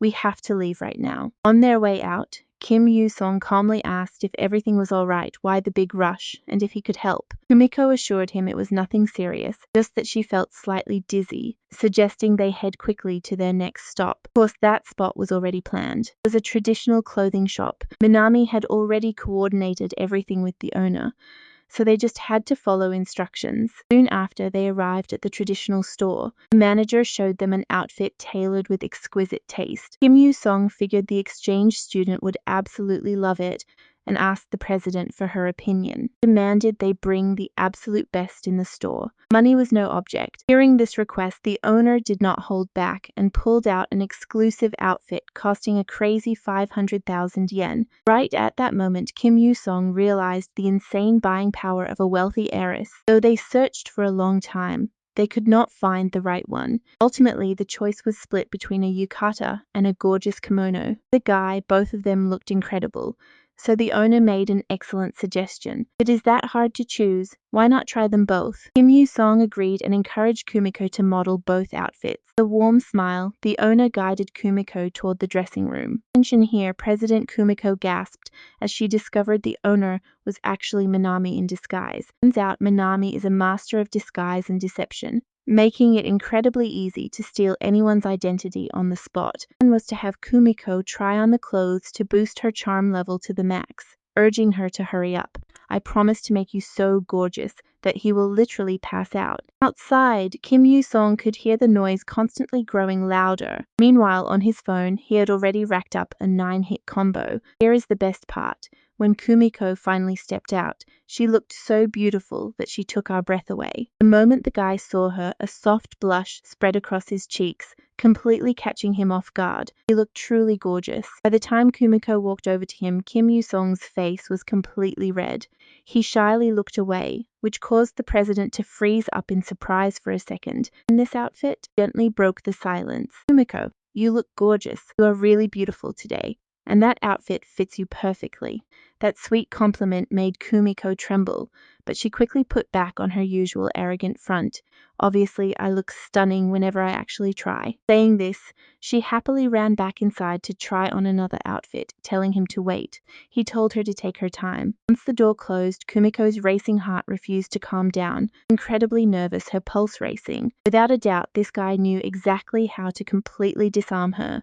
Why does he have to be so incredibly direct? She was so shy that even her ears turned bright red, leaving her clueless on how to face him. Once they left, both of them walked down the street, drawing everyone's attention, as the president's sheer beauty turned heads wherever she went. Plus, the guy's massive presence standing right beside her drew an insane amount of attention too. Kim Song spotted two men dressed in black. From what he remembered, he had already crossed paths with them several times. Thinking they were just snapping photos, Kumiko nervously dragged him away to avoid raising any suspicions. Only when the couple walked further away did the two men in black sigh in relief for not getting caught right there. Next time we will find a better angle. These photos are exactly what the young lady requested. I cannot believe that guy is winning her over. Hey, is there a bathroom nearby? We are right in the middle of this. Just hold it. And that is where we leave them today, grabbing ramen. I think this date ends well. Join me for this absolute craziness that starts when Akagi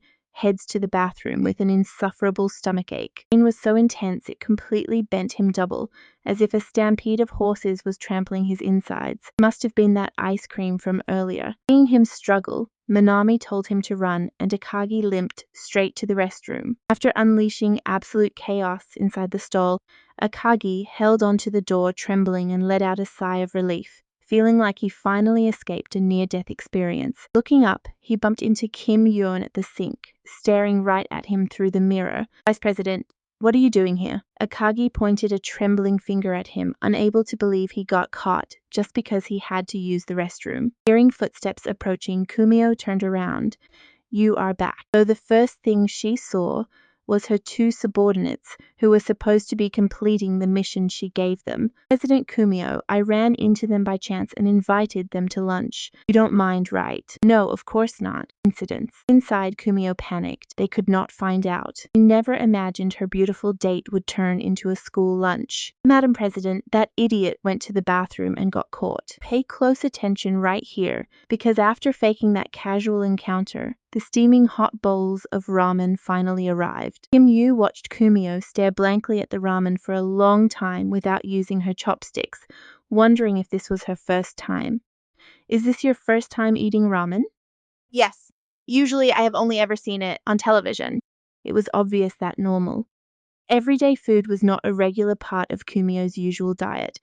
Suddenly, she realized that it tasted incredibly good. Seeing that Kumio liked it, Kim Yong felt relieved, let out a soft sigh, and smiled. After eating, they headed to the arcade. Kumio screamed out in pure frustration. He had been incredibly close to winning that cute plush toy. Meanwhile, Kim Yong and Vice President Akagi aggressively mashed the controls at high speed. After defeating him yet again, Akagi mocked him relentlessly. Looks like those rumors about Koreans being amazing at gaming are completely fake. Kim Yong instantly lost his temper. Akagi had truly crossed the line. He was determined to crush him completely, but the Vice President was in a fantastic mood. I know what you're thinking. This is about to get wildly out of hand. Kim Yong stretched his muscles and challenged Akagi once more. This time, the moment the round started, Kim Yuang's character kicked Akagi's straight to the ground, unleashing an absolutely devastating combo right after.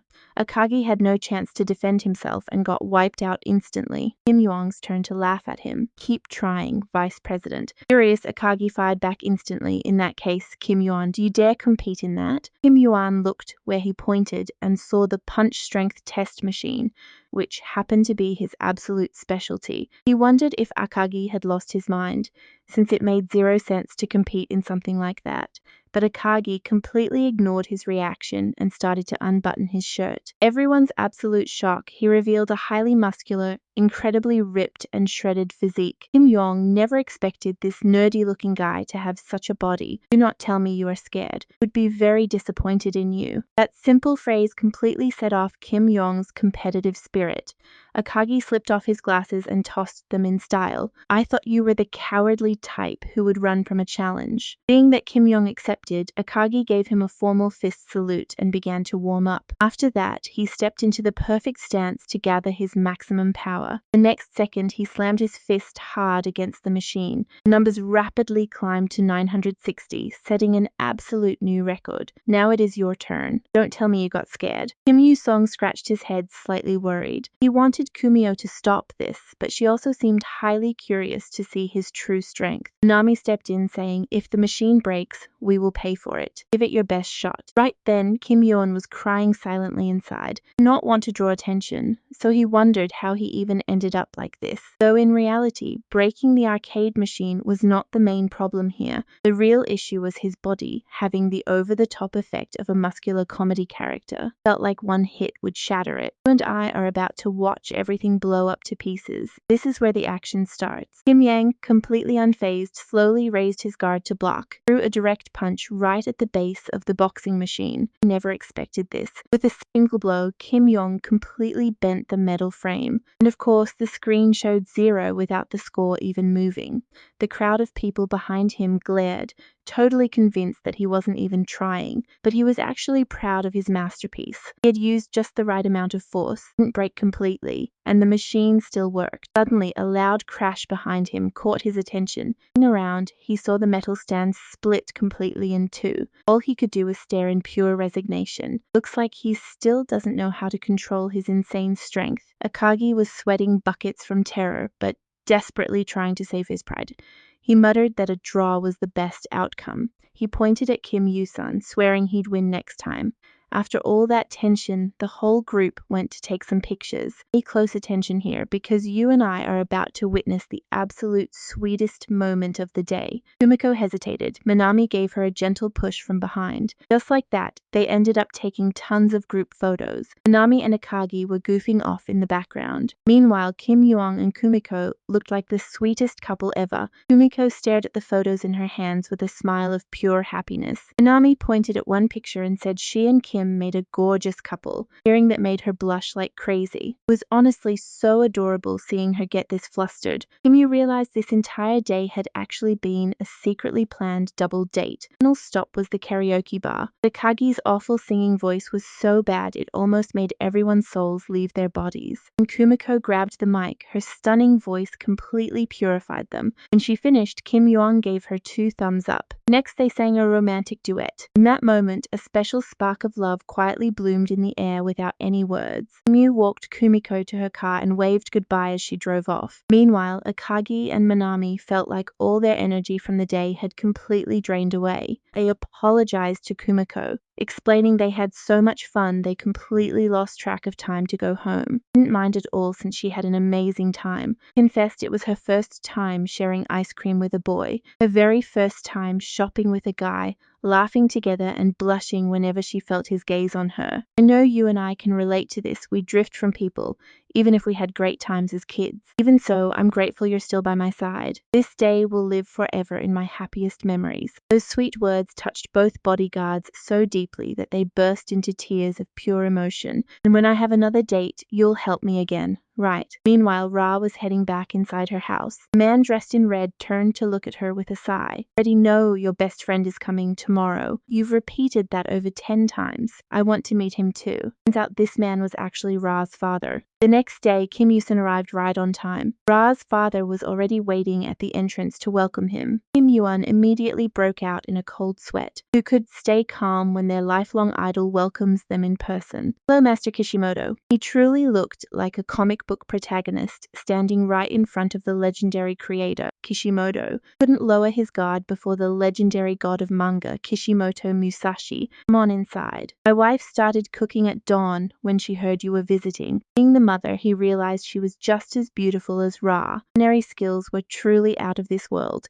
filling the table with an absolutely spectacular feast for him. Kim sat down shaking with nerves, immediately thanking the Kishimotos for inviting him over to their home. "Ara talks about you constantly, so I was dying to meet you. After all, it is the very first time my precious daughter got close to a boy." He suddenly felt the heavy tension in the air and rushed to clear up the misunderstanding. "We're just friends. I was lost on day 1, so I helped her. But trust me, you and I know this is just starting. Good thing. I was actually worried you had weird intentions with her, since you are her very first male friend." He wondered to himself if all fathers got this incredibly protective and jealous when talking about their daughters. To be honest, if you and I had a daughter that cute, we would absolutely scare off any potential boyfriend. Ra quickly told her dad to stop saying weird things, but the moment their eyes met, the atmosphere instantly became tense. Seeing them like this, Ra's father, with all his years of life experience, immediately understood what was going on. It seemed his little girl had finally grown up,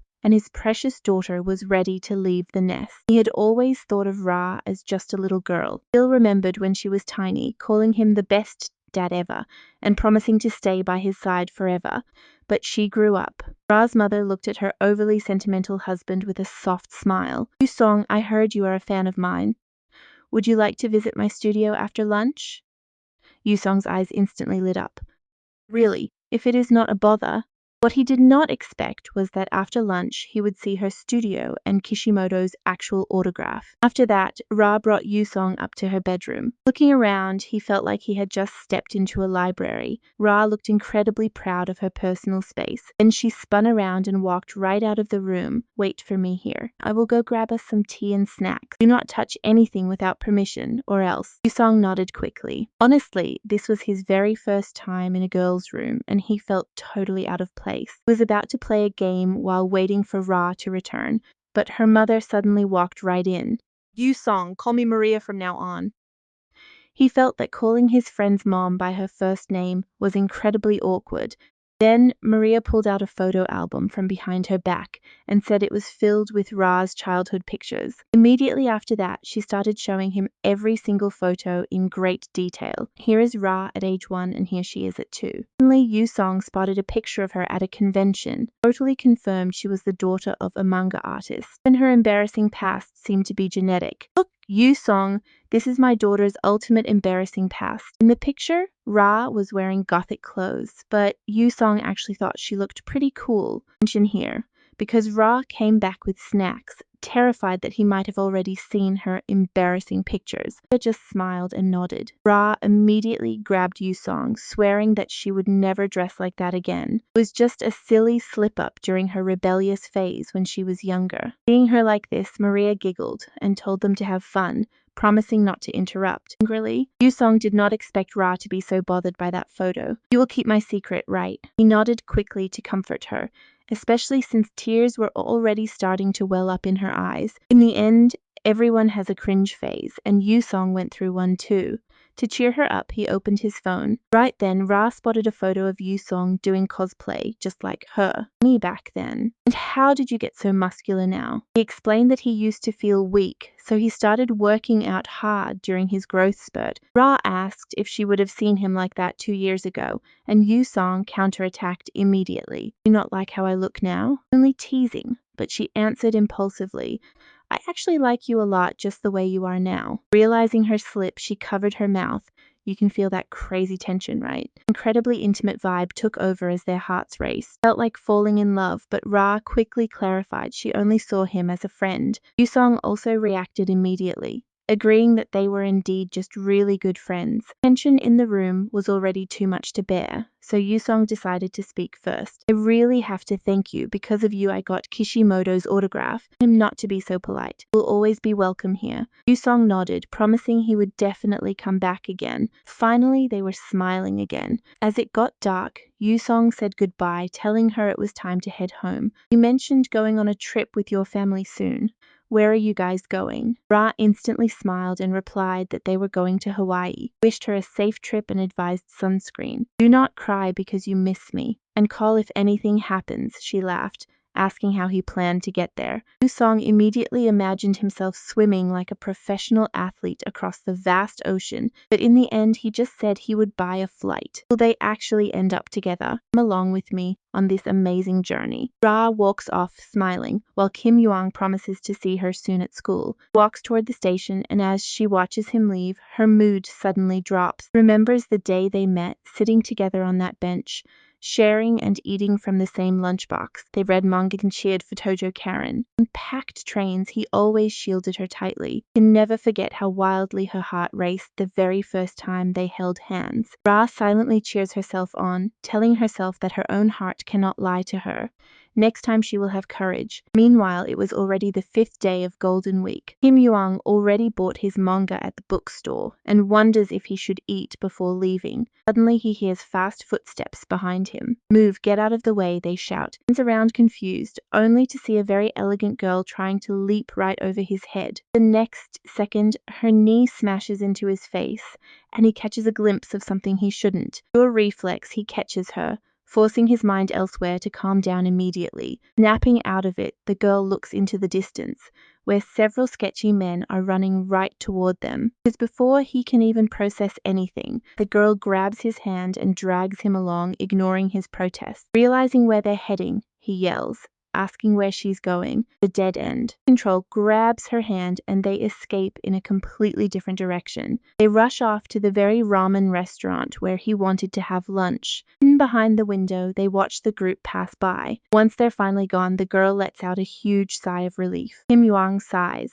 asking why she dragged him into this mess. Demands to know why they chased her, but she just asks him to sit first and introduces herself as Sasha. Seeing her state, he has no choice but to sit, but Sasha immediately starts talking about complete nonsense. He demands she stop changing the subject, but Sasha insists everything is just way too complicated to explain right now. Hearing that, Kim Young stands up to leave, wishing her the best of luck escaping all on her own. When a pretty girl asks for help, aren't you supposed to cooperate without asking? He sighs in resignation. I know what you're thinking, but there's no logic here. Seeing him leave, Sasha offers to pay for his protection. She pulls several stacks of cash from her bag. Instantly, he whips around and shakes her hand.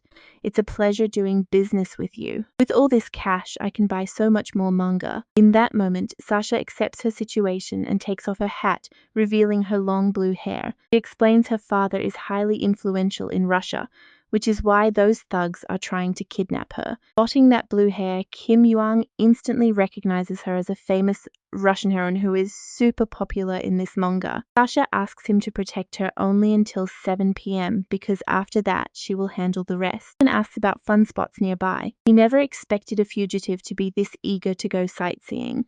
She explains that as long as they stay in crowded places, those men won't dare to attack. She's actually a key character in the original work, Russian heroine named Alexandra Ivanovna Romanova, whom everyone simply knows as Sasha. In the original plot, she was supposed to debut by meeting the protagonist Ryuji, but somehow ran into Kim Young first. This event took place right before the official start of her storyline. Kim Young doesn't know the reason behind the chase and doubts if getting involved is even a good idea. First, he was outraged. She tried to buy him with stacks of cash, taking it as an insult to his pride. Problem is, she offered so much money that it was impossible to say no. Since he accepted, he just needs to hold out for 6 more hours until 7 p.m. Sasha never takes her eyes off him. From the moment she saw him, she knew he was strong. And you and I know her instincts are right on this one. We need to move. Staying put means death. But before they can run, a cold voice barks an order to freeze. Those same men in black suits have trapped them from behind. Cornered by elite Russian ex-agents, things look hopeless. Can our hero actually survive this nightmare? Let's dive into this wild scene where Kim Young was wondering about the KGB when a guy in black blocked his path. Without saying a word, the guy threw a straight punch. Kim Young dodged, and the attacker's own momentum sent him face first to the ground. But our main character would not let him off that easily, him tightly by his shirt collar and lifted him into the air like it was nothing. Instantly, Kim Young slammed him right before his allies. Sasha watched in shock, knowing these guys were actually retired elite agents. However, against Kim Young's overwhelming power, they had zero chance to fight back. Without giving her time to think, Kim Young shoved Sasha inside a phone booth to keep her safe, realizing after that quick clash these guys were not joking around. They were on a completely different level compared to the usual street punks he fought. Unluckily for them, they had just run into Kim Young, and in this romantic comedy, the guy with the biggest muscles always wins the fight. With a few swift moves, he took down 2 enemies. Looking at the rest, he figured this would be a piece of cake. Right at that moment, a powerful voice ordered a full retreat. Hearing that, Kim Young spun his head out of pure instinct to see who was speaking. Giant appeared out of nowhere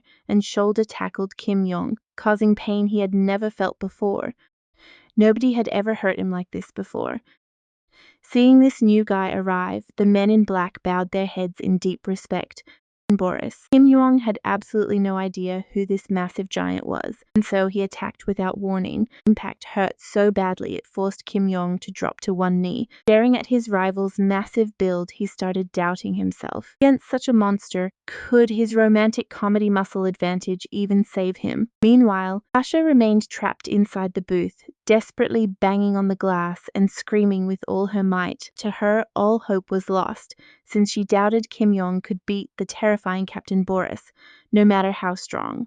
He just sighed. Clearly this money would not be easy to earn. He also did not know if backup was coming, so he had to finish fast. Stepping forward firmly, Kim Yong charged ahead immediately, massive hands straight at Boris's head at a speed that almost caught him completely off guard. You and I already know his plan, which was smashing Boris's head onto the cold floor, leaving the captain completely shocked. He had not grabbed Kim Yong's arm to cushion the blow.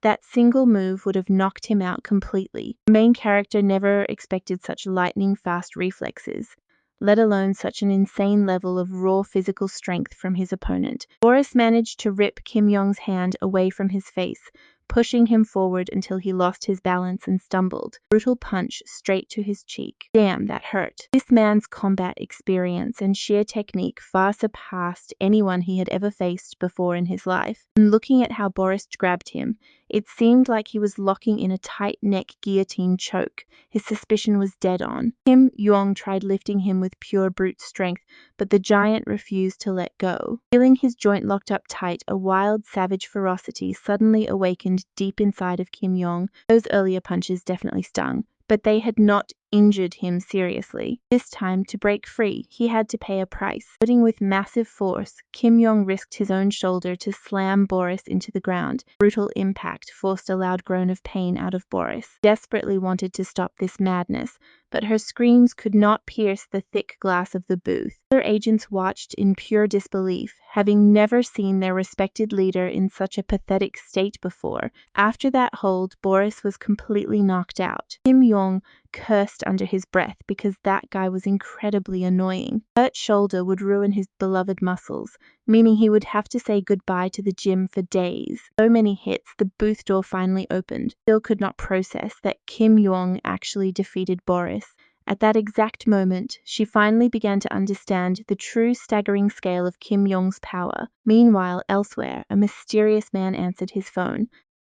On the other end, a trembling voice spoke, saying, "Boss, Boris has been defeated." Boris, that is impossible. Absolutely nobody in Japan should be able to beat him. And that's where we leave it, with reports of a 190-centimeter, messy-haired Asian guy leaving the mysterious boss frozen. Alright, stick with me here. Could this guy really be the Black Yaksha? Meanwhile, videos of Kim Yu-san's fights were already flooding the dark web. Everyone believed he was the Black Yaksha. People debated why the underworld's strongest mercenary suddenly vanished into thin air years ago. His rise to fame started when Ivan set out to find a worthy opponent. So, back in 1999, he hosted the God of the Fist tournament and invited fighters from all over. That was when Fuma Kotaro, later known as the Black Yaksha, burst onto the scene like a comet. He crushed his way to the finals and became a legend. Yukiya slowly closed her laptop, completely lost in thought. Could it be true? Had Fuma Kotaro actually returned? Stepped outside and stared at the horizon deep in her own mind. Meanwhile, Sasha dragged Kim Yong to a maid cafe. Seeing Sasha's excited face, Kim stood there completely speechless and utterly confused. "The must-visit spot you kept hyping up," Sasha answered, like it was obvious. Of course, visiting Japan means you absolutely have to experience a maid cafe. A waitress guided them to their seats. When she left, Kim sighed in relief. Being called master repeatedly was way too uncomfortable, because Kim had no idea how Sasha stayed so relaxed while literally being hunted down. Since he already took the money, he had no choice but to suck it up. Strangely, there wasn't a single headline online.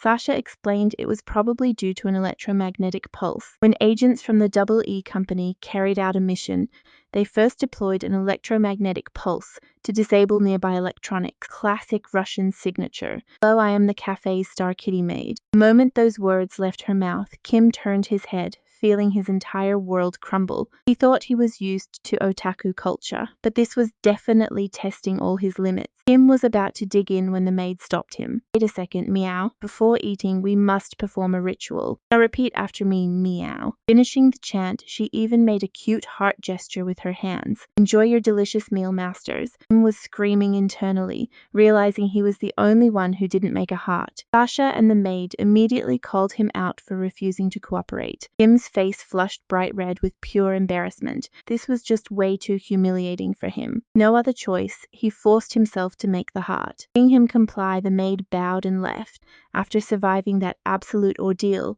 Kim could finally enjoy the lunch he had been desperately waiting for. But the second they finished, the kitty maid returned with a grin. Special permission from the manager so we can play a card game together. Instantly intrigued. When Kim saw the headband in her hands, he knew something was off. She continued, the loser has to accept a penalty. Kim stared at that pink headband with complete and absolute resistance. Are you seriously asking a buff guy like me to wear something so pink? Can't we change it? Sasha answered bluntly. You better just keep winning. Left with no choice, Kim's brain went into overdrive. You and I both know that wearing that would haunt him forever. Unfortunately, the final result was far from ideal. Only after they stepped out of the cafe did Kim finally manage to rip that ridiculous accessory off his head. Suddenly, Sasha mentioned it was almost 5, adding she had a confession to make. Hearing that, Kim stopped dead in his tracks. Unsure of what she would say, Sasha confessed those men in black were actually bodyguards hired by her father. Just wanted to sneak out and explore, but never imagined things would spin so wildly out of control. Kim screamed internally at that very moment. What kind of absurd, chaotic mess had this entire day turned into? Sasha thanked him sincerely and said she would contact her people before finally heading back to her hotel. Being with you today was the most fun I've ever had. Haha, finally found you. Right then, a voice echoed from above. Kim looked up in shock, realizing the loud voice was booming down from a helicopter hovering directly overhead. The chopper was still about 6 or 7 meters up, but an old man leaped straight out. Sasha, you caused quite a scene. Otherwise, I wouldn't have tracked you down so easily. Kim instantly sensed the sheer, overwhelming power this old man possessed. No ordinary human jumps from a helicopter at 6 or 7 meters high. Stood completely frozen seeing him there. How did you find this place? Business. And this trip isn't just to look for you, my dear daughter. And that's where we leave it, trust me. You and I are going to want to see what happens next. Buckle up, because we're about to find out that the crazy old man who jumped from the helicopter is Sasha's dad. But wait, why are this Russian dad and daughter speaking Japanese? Man heard Yaka showed up in Tokyo. Kim Yusong points to himself, completely and utterly confused. Kid, you're the legendary mercenary Yakafuma Kotaro who vanished 10 years ago, right? Kim would never admit to that. So he quickly denies it all and begs him to stop talking nonsense.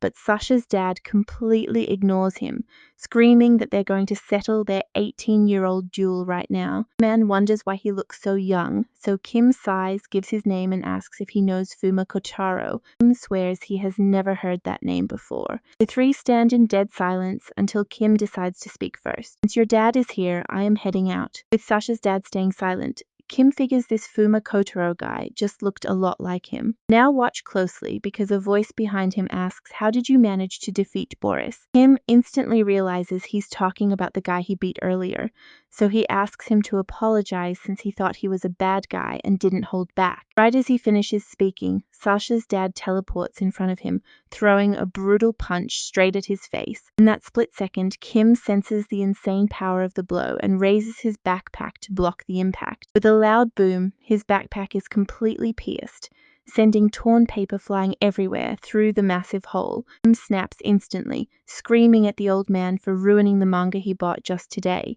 But the old man just laughs it off, admitting he never expected Kim to block such a fierce strike. Inside, Kim is crying tears of blood over his ruined beloved manga books. Won't forgive him today, but before he can even react, the old man blurs and appears right in front of him. Kim barely manages to raise his arm in time to guard against the incoming strike. This punch is twice as strong as Boris's. When Kim holds his ground, the old man jumps back to charge up his energy. Suddenly, he unleashes a devastating kick aimed straight at Kim's face. Raw force pushes Kim back several steps, but seeing him still standing, the old man rips off his coat and tosses it aside. Kim yells at him, demanding to know what he wants.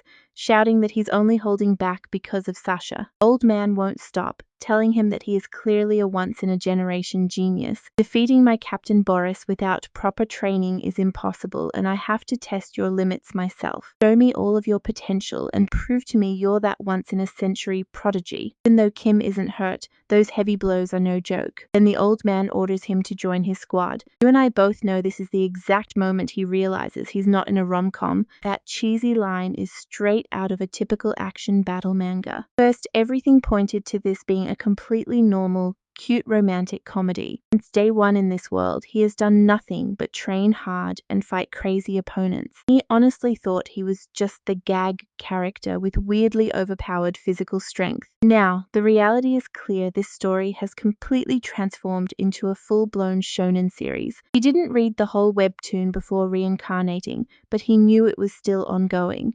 Did the author cave to the editors and change it to a battle manga to boost ratings? That's true. Dangerous fighters are going to keep coming after him non-stop and put his peaceful life in jeopardy. Me kid and you'll get cars, mansions, whatever you want. Kim blocks another heavy strike, a grin spreading across his face as he comes up with a brilliant plan. Rejects the offer flat out, because if this really is a battle manga, you and I both know the rule: no matter how strong the enemy, the hero always wins. So as long as he sticks close to our main character, Ryuji, he is totally safe. Hearing Kim Yong's defiant reply, the old man unleashes another punch, radiating absolute, bone-chilling terror. Before he can even react, the blow slams directly into his stomach, coughing up blood, and that is where we leave it. Knowing Kim won't hold back even if he is Sasha's dad. In this exact moment, he spots a crucial opening. In the next second, he throws a punch straight at the old man's cheek. That blow leaves him completely frozen in place, speechless for a long time. It was the first time in his entire life that anyone had dared to strike his face, leaving a red mark on his cheek. But before he could even react, the old man returned a brutal backhand to his face. And he grabbed his face, lifting him into the air. Today I will teach you a valuable lesson. When you strike someone, no matter who your opponent is, you must attack with the firm resolve to kill. He gasped for air. The first time in his life, he truly realized what a miraculous survival felt like. Pressure was indescribable. Suddenly, Sasha's father's voice echoed softly.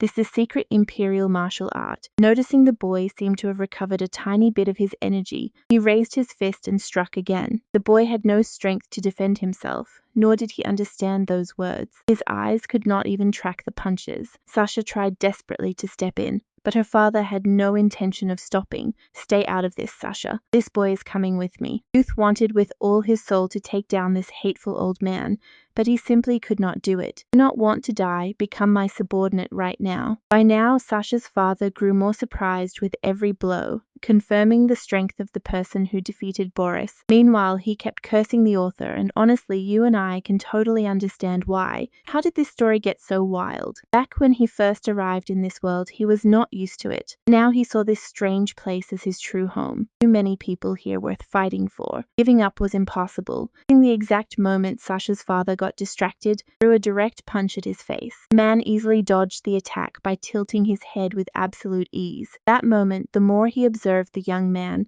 the more he liked his incredible attitude. He had never trained before, yet he already possessed tremendous strength and an incredibly firm conviction. In the next second, he spun to strike the boy's face directly, leaving him with no way to defend himself. Seeing this, Sasha felt anxious for him. Every single attempt from the boy was easily dodged, while the old man's strikes landed with terrifying precision. He felt like not even 10 Borises combined could stand a chance against this terrifying old man. They were on completely different power levels. Seeing the young man could not get up, Sasha quickly stepped between them. Father, I only hired him to work. Why must you go this far? But her father grabbed her collar and threw her violently in front of the wounded boy. He struggled to look up, asking with a trembling voice, do you not even care about your own daughter? And he forced himself to stand. Now his body was already in a miserable state. The old man noticed the boy had hit his limit. You talk too much. Everything ends here. Right after, he threw another punch straight at his temple, a lethal attack clearly meant to end his life. But just before impact, the old man's eyes sharpened and he quickly redirected his strike. 3 sharp throwing knives gleamed, planted in the ground, instantly as Black Yakka's shurikens. The next second, another hidden weapon grazed his cheek. He had reacted a bit slower. That attack would have killed him. When the boy realized a young woman had stepped in to protect him, being his mentor, he asked in surprise what she was doing there. She replied softly that her father was Black Yakka. "The man in front of you has been searching for my father this whole time, but he disappeared 10 years ago." That moment, Sasha's father seemed to understand everything. The girl before him was his old rival's daughter. She pulled out a pill, placed it in his hand, and ordered him to swallow it fast. It was a secret family medicine capable of awakening all the hidden potential of his body. "Do not hesitate, otherwise we will all die in this place today." He did not hesitate any longer and swallowed the pill immediately. Instantly, a warm current rushed through his core, spreading rapidly to all his limbs. As the power surged, he felt a burning heat in his chest, as if branded by a searing iron. The agonizing pain makes him lose control and trust me. His roar shakes everything to its core.